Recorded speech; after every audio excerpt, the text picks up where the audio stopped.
నమస్తే, నేను మీ జర్నలిస్ట్ రవిచంద్ర. కూటమి ప్రభుత్వ విధానాలపైన, పీపీపీ విధానాలపైన అటు వైఎస్ఆర్సీపీ పార్టీ ఇచ్చినటువంటి ప్రజాపోరు కార్యక్రమము గ్రాండ్ సక్సెస్ అయింది గతంలో.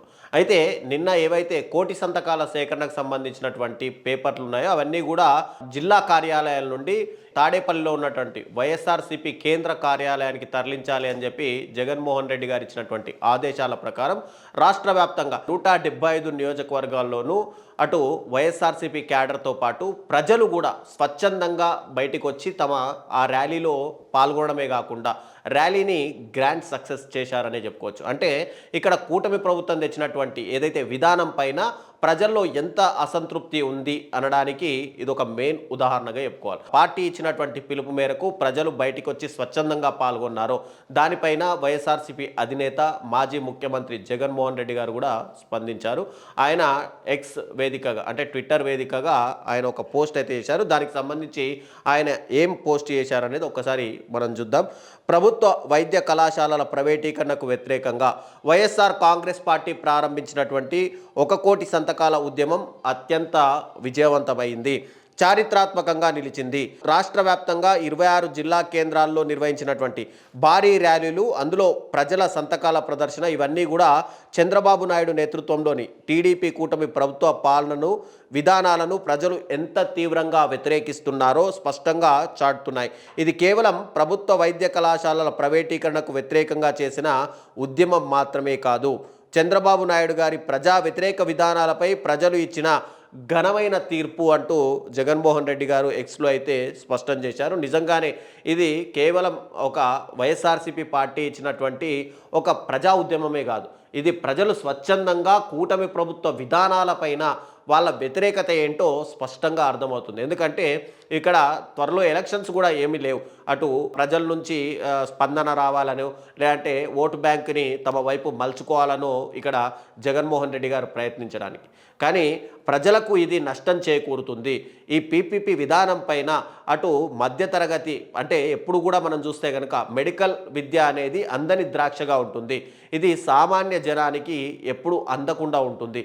అలాంటిది ప్రజల వద్దకు తీసుకెళ్ళాలి, సామాన్య జనాలు కూడా మెడికల్ విద్యని అభ్యసించాలి. మనం గతంలో కూడా చూసాం, ఎంతోమంది డబ్బులు లేని వాళ్ళు సీట్ వచ్చినా కూడా చదవలేని పరిస్థితుల్లో మళ్ళీ ఇంజనీరింగ్ వైపు లేదంటే అటు డిగ్రీల వైపు వాళ్ళందరూ మళ్ళేవాళ్ళు. ఇక ఇంటర్లో కూడా మళ్ళీ ఏదైతే బైపీసీ తీసుకుంటే మెడికల్ విద్య మనం చదవలేము ఎందుకు అని చెప్పి ఏఎంపీసో బీకామో అలా తీసుకొని ఇటు డిగ్రీ కోర్సులకు వచ్చేయడం లేదంటే ఇంజనీరింగ్ కోర్సులకు మళ్ళీపోయేవాళ్ళు. ఎప్పుడైతే జగన్మోహన్ రెడ్డి గారు ఈ ప్రభుత్వ మెడికల్ కాలేజీలు తీసుకొచ్చారో ఆ తర్వాత ప్రజల్లో ఒక రకమైన భరోసా ఏర్పడింది. అరే, మన పిల్లలు కూడా మెడికల్ విద్య చదవగలరు, మనకు డబ్బు లేకపోయినా మన పిల్లల్ని డాక్టర్లుగా మనం చూడగలము అనే ఒక ఆశ ప్రజల్లో కలిగింది.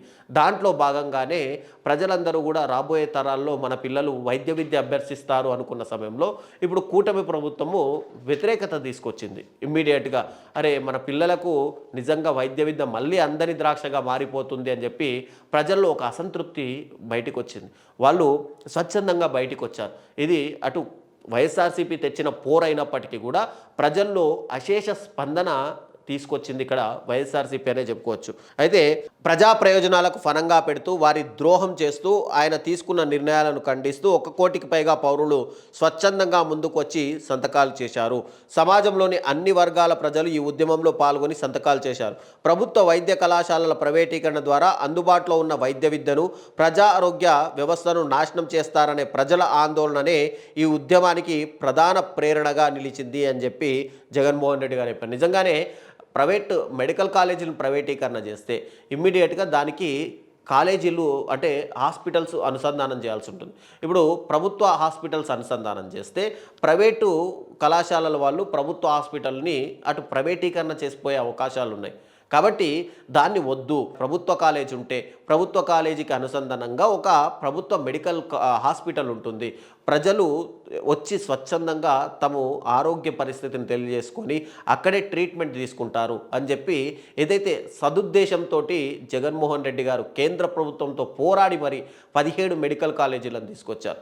ఒకవేళ నిజంగానే ఆయన గవర్నమెంటే గనక ఇప్పటికీ ఈ 18 నెలల కాలంలో ఉంటే జిల్లాకు ఒక మెడికల్ కాలేజీ తెచ్చినా కూడా ఆశ్చర్యపోవాల్సిన అవసరం ఉండేది కాదు. ఎంతగా ప్రభుత్వంతో పోరాడైనా ఖచ్చితంగా తీసుకొచ్చేవారు. ఇప్పటికే సీట్లు వస్తున్నాయి. ప్రభుత్వ ఏవైతే కాలేజీలు అయితే ఉన్నాయో ఆంధ్రప్రదేశ్ రాష్ట్రంలో వాటికి సీట్లు కూడా కేంద్రం అనౌన్స్ చేస్తుంది. ఇవి పూర్తయిపోయేవి. ఇప్పటికే జగన్మోహన్ రెడ్డి గారు ఉంటే ఏవైతే గతంలో ప్రభుత్వం మారడంతో అవి పూర్తి కాకుండా ఏవైతే ఉన్నాయో వాటిని కూటమి ప్రభుత్వం తమకు అనుకూలంగా అంటే ప్రభుత్వం పూర్తిగా అప్పులు కట్టే సిచ్యువేషన్లో ఉంది, అప్పులు తేలేకపోతున్నాము, అందుకే ఈ మెడికల్ కాలేజీలను కట్టలేకపోతున్నాం, పీపీపీ విధానం పైన ప్రైవేట్ చేస్తే కనుక మెడికల్ కాలేజీలు త్వరగా కంప్లీట్ అవుతాయి అని చెప్పి మరి 2,60,000 కోట్ల రూపాయలు ఇప్పటికే ప్రభుత్వం అప్పులు చేసింది. మరి ఈ అప్పులన్నీ ఎవరికి ఇచ్చారు? గతంలో జగన్మోహన్ రెడ్డి గారు అప్పులు చేశారు అని చెప్తున్నారు. బీహార్గా మారేది అని చెప్పారు. ఆయన సంక్షేమ పథకాలు ఇచ్చారు. అన్ని ఇచ్చినా కూడా ఆయన 1,50,000 కోట్ల రూపాయలు మాత్రమే అప్పులు చేయగలిగారు.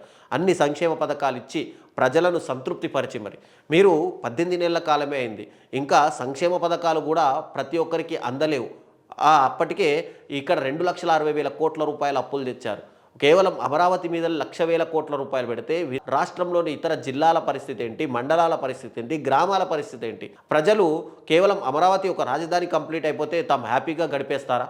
ఇది కూటమి ప్రభుత్వం ఎందుకు ఆలోచించడం లేదు అనేది మెయిన్గా మనకు అర్థం కాని ప్రశ్నగా మిగిలిపోతుంది. సేకరించిన 1,00,000 సంతకాల పత్రాలు ప్రస్తుతం తాడేపల్లిలోని వైఎస్ఆర్సీపీ కేంద్ర కార్యాలయానికి చేరుకున్నాయి.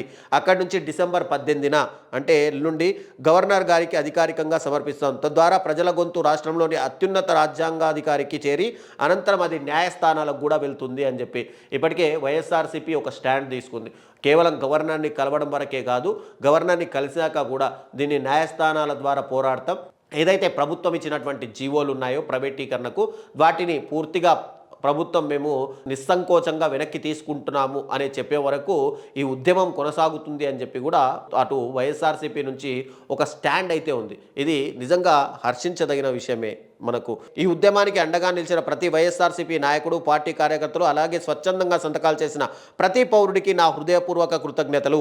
ఉద్యమంలో మీ భాగస్వామ్యం ద్వారా ప్రజా ఆస్తులను ప్రైవేట్కి అప్పగించాలనుకున్న కూటమి ప్రభుత్వ కుట్ర ఇక్కడ బట్టబయలైంది అని చెప్పి కేవలం ఈ ప్రభుత్వ కాలేజీలే కాదండి, చాలా వరకు చూసుకుంటే కనుక అటు విశాఖలో 99 పైసలకి ఎకరాల భూములు కట్టబెట్టడం కానీ, విజయవాడ బస్టాండ్ను సంబంధించి లూలు మాల్కి కేటాయించడం కానీ, ఇక ప్రభుత్వానికి సంబంధించినటువంటి చాలా ఈ భవానీ ఐలాండ్ కానీ, తనకు సంబంధించినటువంటి గంటా శ్రీనివాసరావు అనుచరుడికి అప్పచెప్పాలని కానీ, ఇవన్నీ కూడా చూస్తుంటే కనుక రాష్ట్ర ఆస్తులన్నీ కూడా ప్రైవేటు వాళ్ళ చేతుల్లోకి పెట్టడం, అది కూడా 99 సంవత్సరాల లీజుకు 99 పైసలకే కట్టబెట్టడం చూస్తుంటే కనుక తాము ఇక అధికారంలోకి రాకపోయినా సరే ఉన్నంతకాలం పోగేసుకొని తమకు కావాల్సినటువంటి నాయకులకు ఎలాగైనా సరే లబ్ధి చేకూర్చాలి అనే ప్రయత్నాలు రాష్ట్రంలో జరుగుతున్నాయనడానికి ఇది ఒక నిదర్శనంగా చెప్పుకోవాలి.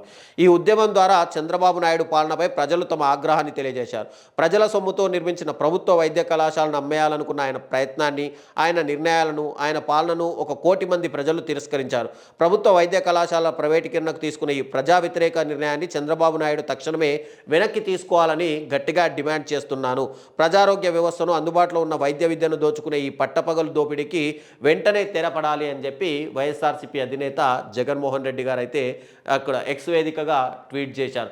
అయితే ఆయన ట్వీట్ ఒక రకంగా ప్రజలకు ఉద్దేశించింది అయితే కనుక ఇక్కడ ఏదైతే జగన్మోహన్ రెడ్డి గారు తీసుకొచ్చినటువంటి పిలుపు మేరకు అటు రాష్ట్రంలో ఉన్నటువంటి కొన్ని రాజకీయ పార్టీల్లో కూడా చలనం మొదలైంది. ఎందుకంటే తాము ఇప్పుడు జగన్మోహన్ రెడ్డి గారికి అండగా లేకపోతే ప్రజలు మనను విశ్వసించరు అని చెప్పి ఎర్ర జెండాలు, ముఖ్యంగా సిపిఐకి సంబంధించి రాష్ట్ర కార్యదర్శి ఈశ్వరయ్య కూడా ఒక వీడియో రిలీజ్ చేశారు. తాము జగన్మోహన్ రెడ్డి గారికి అండగా ఉంటాము, రాబోయే రోజుల్లో ఈ 1,00,000 సంతకాల సేకరణకు సంబంధించి ఎప్పుడైతే 18వ తారీఖు గవర్నర్ని జగన్మోహన్ రెడ్డి గారు కలుస్తారో అదే రోజు రాష్ట్ర వ్యాప్తంగా మెడికల్ కాలేజీల వద్ద, అలాగే వైద్య విధాన పరిషత్ వద్ద, మెడికల్ కాలేజీలు లేనటువంటి జిల్లా కేంద్రాల వద్ద కూడా ఎర్ర జెండాల ఆధ్వర్యంలో ఉద్యమం నిర్వహిస్తామని వాళ్ళు కూడా చెప్పారు. ఇది ఒక రకంగా హర్షించదగిన విషయం. ఇది వైఎస్ఆర్సీపీ సాధించినటువంటి ఒక ఘన విజయం అనే చెప్పుకోవాలి.